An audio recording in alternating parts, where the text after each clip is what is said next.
Good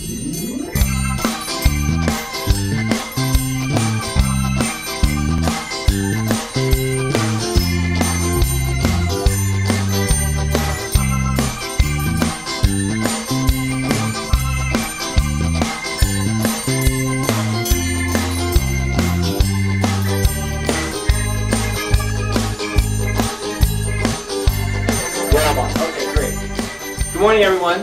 Good morning. Thank you for that rousing welcome. You know, Reverend Tony, you said earlier on, you said just a few minutes ago that there's some of this criticism about us not panning the audience. But it's kind of funny. I have so much energy for today's talk. Like as I was preparing for it, it's hard for me to stand in one space. Like I want to come and interact and like have a microphone. I see some of those ministers on television and so on and so forth. But I'm disciplined. I can maintain. So when anyway, we get in our new space, we'll have a roving. Oh, okay, that's right. Yeah, Reverend Rudy, get working on that, would you please? For those of you who don't know, Reverend Rudy owns a building which we're eventually going to be moving to, which is going to have this amazing new studio. So we're going to be high tech and we're going to have our own channel. I just imagine all these great things. That's what's good. It's about time you're talking about it. Yeah, I'm saying it right here. We're going to manifest it, okay? So I have a couple shout outs. First of all, I want to give a shout out to Reverend Paul Marinkovich. Last week, I'm a Philadelphia Eagles fan. If you can't tell, those of you on ASAM Gather, I'm wearing my Philadelphia Eagles Santa hat. I'm a big football fan. And last week I was down in LA, first time ever to the Los Angeles Coliseum. And my Eagles beat the Los Angeles Rams. Sorry, Reverend Paul. Reverend Paul is a big Rams fan, and actually he had posted on Facebook, he was at the game as well. Now there were 90,000 people there, so we didn't see each other. But he teased me because if the Rams had beaten the Eagles, then both our teams would have been 9-3, and it would have been a win-win because we both would have the same record. And it didn't turn out that way. Sorry, Reverend Paul. We don't. Okay. So anyway, all right. So let's move on. Okay. So the title of my talk today is "If You Want to Heal, Then Don't Make It Real." Now, what if I were to tell you that you could live with great peace, happiness, joy, love, and forgiveness if you truly embraced the message of my talk today? Well, guess what? Most of you here, and most of you on listening to us on the internet at ASAM Gather, and those of us that are going to join us later on YouTube are already on that path, right? That's why we're here. Because we want to have that experience. But also, let's be honest. When we wake up tomorrow morning, and it's Monday morning, and we have to face the week, sometimes our egos tell us different messages, don't they? Right? We have to face the week, we have challenges, the weekend's over. Now, for most of us, some of us, the weekend never ends, and for some of us, that I'm speaking to the retired folk perhaps, and for some of us, we may have different work schedules, but you know what I mean. Sometimes the ego is more present in our lives than others. And what I want to talk about today, first of all, is this notion of cause and effect. In today's reading, which Reverend Vincent so expertly read, even though he didn't have a chance to practice it was really wonderful. He explains to us, Jesus does in the Course in Miracles, the reasoning of the world. Now listen to what the ego tells us.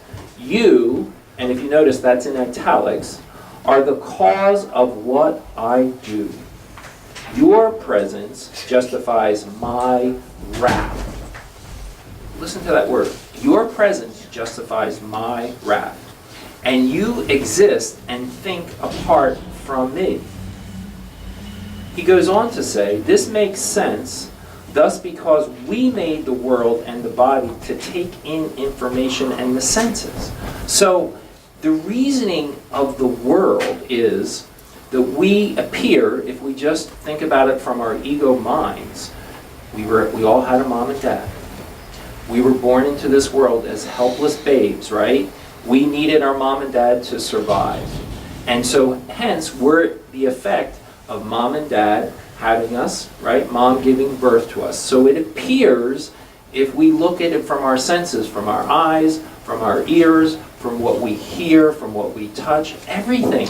This is really simply amazing. Think about this. Everything we are told is it appears as if we are an effect of the world.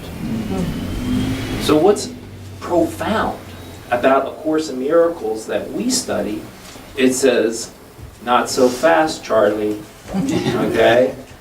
I have something else to tell you. Oh, really? What is it that you're going to tell us? Jesus, in the Course in Miracles. So further on in that reading, this profound line comes across. It says, you are the dreamer of the world of dreams. Let me say that again. You are the dreamer of the world of dreams. Now take that in for a minute. That is powerful. Extraordinarily powerful. What does that mean then for us? That means that even though consciously from the ego thought system, we have no idea. That's been blotted out from our consciousness. Okay? The Course talks about, remember, the lifting of the veil. And remember that when we came into this world, believing we were bodies, believing we were separate, believing we had this special identity, there was a veil put between ourselves and our Christ consciousness. Okay? We have to remember that. And that's what the Course tells us. And it's from that point that we can then begin to say, oh, wait a minute. If I'm the dreamer of the dream, what does that mean for me? What could this possibly mean for me? So, think about that. Now, I mentioned in my title, in my description of this talk, that the Course oftentimes presents us with some paradoxes. Okay? Now, what is a paradox? I took my lesson from Reverend Tony, and whenever I use a word like this, I look it up. Okay? Reverend Tony's been a good teacher for us. Okay, so a paradox is this: a seemingly absurd proposition that, when investigated or explained, may prove to be well-founded or true. A seemingly absurd proposition. Now, if we were to go out, if I gave you all an assignment right now, I'm a teacher, so I get to give assignments. Okay? If I were to give you all an assignment, I said, okay, folks, I want each of you to go out and interview 5 people. And if I told you to go out to interview 5 people on the street, and you said to them, you know what? This is just a dream. It's not real. Agree or disagree? How many of them do you think would agree? Okay, and further, okay, let's put it this way. This is San Francisco. So if I said the next question, hey, do you know that Donald Trump is your brother? Okay, and you were to say that on the streets of San Francisco, how many would agree or disagree? Okay, right. Okay, yeah, come on, let's be real. All right, most of them would not say that. Okay, most of them would not say that because they haven't been exposed to this thinking, right? So, from the standpoint of the world, as A Course in Miracles teaches us, we often appear to be victims because things appear to happen to us.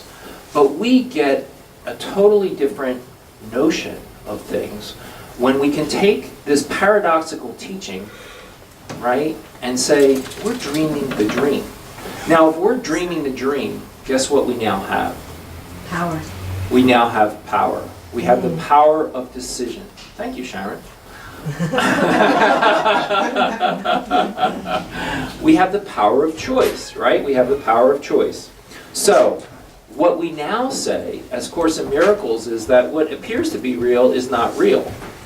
And actually what is real cannot be seen by the sensory body that we've been given.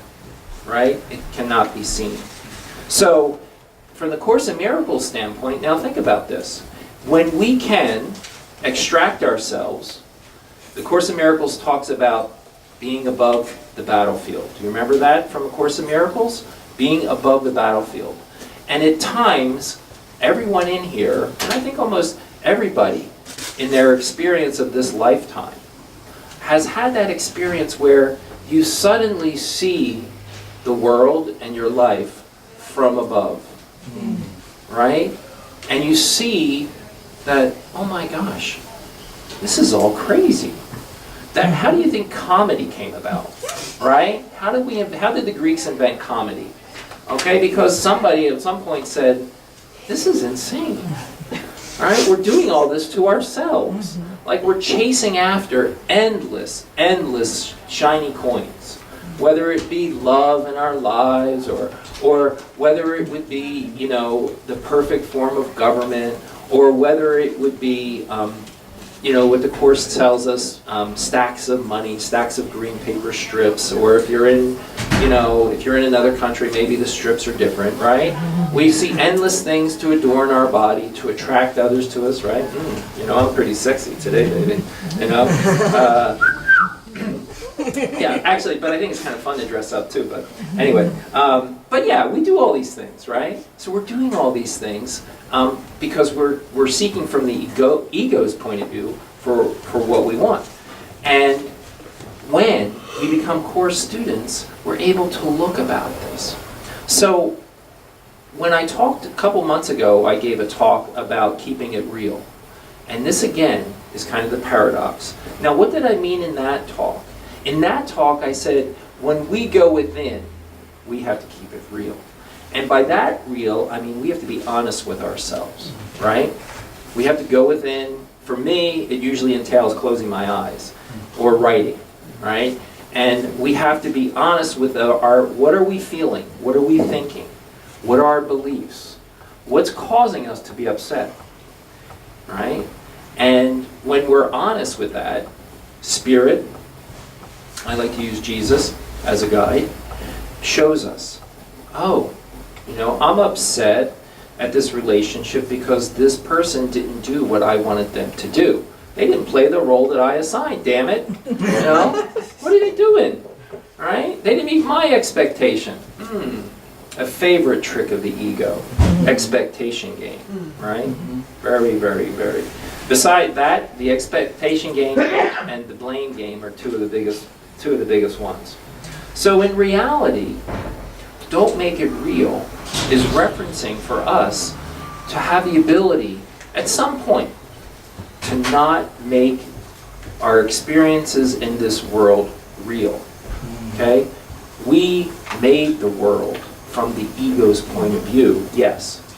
But if we are able to say, this isn't real, we get to healing faster. Now, okay, so what do I mean by this? Okay, give me an example. Now, I came up with the title of this talk a couple weeks ago, but I wasn't expecting to experience what I expected this week. But on Thursday morning, before I went to work, I was attending a spiritual meeting in Diamond Heights, and I parked in the Safeway at St. Aidan's. St. Aidan's is a church, and I go there for a meeting occasionally during the week. And I parked in the Safeway parking lot. And I went in for the meeting, had a great meeting, came out, and my car had been broken into.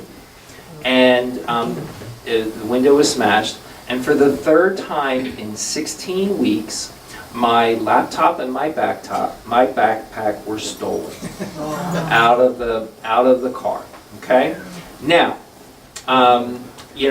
it was like, okay, what do I do with this, right? Now, I'll be honest with you, I had the normal, typical egoic reaction, right? I was pissed off, I felt victimized, I had to drive to work, and but having this happen for the third time, you do get through it faster.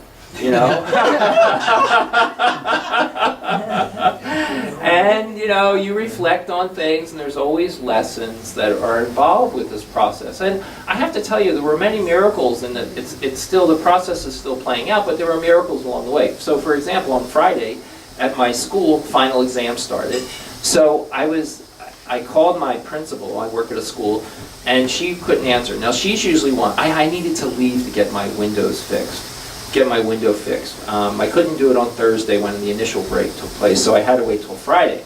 And usually when I talk to the principal about these kinds of things, she doesn't allow us to leave without taking half a day. So, but her line was busy, so, or no, she didn't answer. So I asked my assistant principal, and she's much more forgiving. And she said, oh yeah, go take care of it, because I had my class covered and the final was there and I have a co-teacher, so I could leave. So I was able to leave, and I went to the first class place, and they said, oh, too busy today, we're having our holiday party, we can't fit you in. And I was like, really? Okay, it's like 10 o'clock, you can't fit me in. And I almost, my ego was tempted. I mean, I've been in the world long enough, I know how to put some pressure on people. I'm a big guy, I can, use my powers of persuasion to force things. But I did not, and he gave me a recommendation for a place around the street. So I went around the street, talked to the guy. He's like, yeah, come back in 2 hours, I'll fix it. And it turns out that the quote was $75 cheaper than the other quote. So see, Holy Spirit I had 2 miracles that day. Holy Spirit was looking out for me, right? So there you go. Now, let's look at it from a broader perspective. I know that Holy Spirit, this happened 3 times, right? 3 times in my experience. So Holy Spirit had other things to teach me. And one of the things I realized is that, my life is busy. I have a big job, and I have the Course in Miracle Community Miracle Center, which I work with, and I have softball, and I have responsibilities in all these organizations, and I have a lot to do. So one of the things the Spirit was saying to me was, your life is too hectic. You're trying to do too much. And because of that, I'm forgetting to bring my backpack in with me, or I'm going, I work till the last possible minute, and then I go to the gym and I leave my backpack, all these things. So I think one of the things the Holy Spirit was saying to me in this, the lesson that I got, is that I need to slow down. I need to go home from work, or I need to keep my computer at work so I don't work when I get home. And I need to do something different around that whole work thing. And the other lesson that was interesting that I was getting about this from the Holy Spirit was, it was the metaphor of the backpack, right, and technology. And there was 2 things that I got. And one thing is, you're carrying around too much baggage. You're carrying that backpack is like baggage. It's a metaphor for that. And you got to let some of that go. And the other thing was technology, that I'm relying too much on technology it was distracting me too much. And so I think, my lesson about this is how much time are you spending on the internet? How much time are you spending on this damn cell phone? And, excuse me, I shouldn't say damn, but I did. Okay. Anyway, so it was kind of like those types of things, right? And from what we have there, it's kind of that kind of perspective. So, my job again is to kind of do this, to kind of look at these things and get the lessons that I need. Now, if you had seen me the first couple days after the first time my backpack and laptop got stolen, I wouldn't have been in this place. But I've definitely healed much more quickly. And I use this, I've been using this technique recently that I picked up from reading one of the books that Gary Renard uses. And all of us have methods, I think, that we use in the Course in Miracles. The Course in Miracles has a lot of different ways. I think all of us probably use it differently. But I've been using this method when I'm aware, and I'm telling you, it's really been helping me. So this is what I do, all right? The Course in Miracles tells us to be constantly vigilant against the thought system of the ego. Now, those of you, I have to give credit to this, those of you that haven't been around for a while, it was probably one of the favorite lines that Reverend Larry Bedini, the co-founder of Community Miracle Center, used to say before he transitioned, was that be vigilant against the thought system of the ego, right? So the first thing I do then is this, is that when I'm, throughout the course of my day, I say this, I say stop thinking with the ego. So when I catch my ego, right, and what does that mean? That's when I'm having thoughts and feelings of fear, guilt, stress, anxiety, which is often, throughout the day. Stop thinking with the ego. And sometimes I get really specific and I say, stop judging with the ego. Stop judging so-and-so with the ego. That's step one. Step two is stop making it real. Right? Stop making this real. This is a dream that we're having. Okay? We're having the dream. Don't make it real. And if I'm projecting onto it any of these feelings, I'm making it real. So I'm saying stop making it real. And that's the first. Those are the only two steps that I'm responsible for. Now the third step is up to the Holy Spirit. You have to ask, right? And third step is turning it over to the Holy Spirit. That's the forgiveness part. Turn it over, right? Turn it over and see what happens.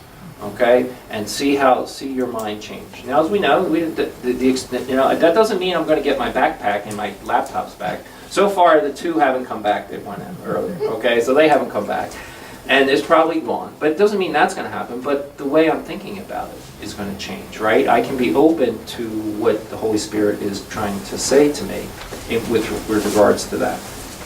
So that's the method. And again, what I want to emphasize to you, that's my method. That's something that I'm using. Use whatever works for you, right? The Course in Miracles is a process. Studying the Course in Miracles is a process.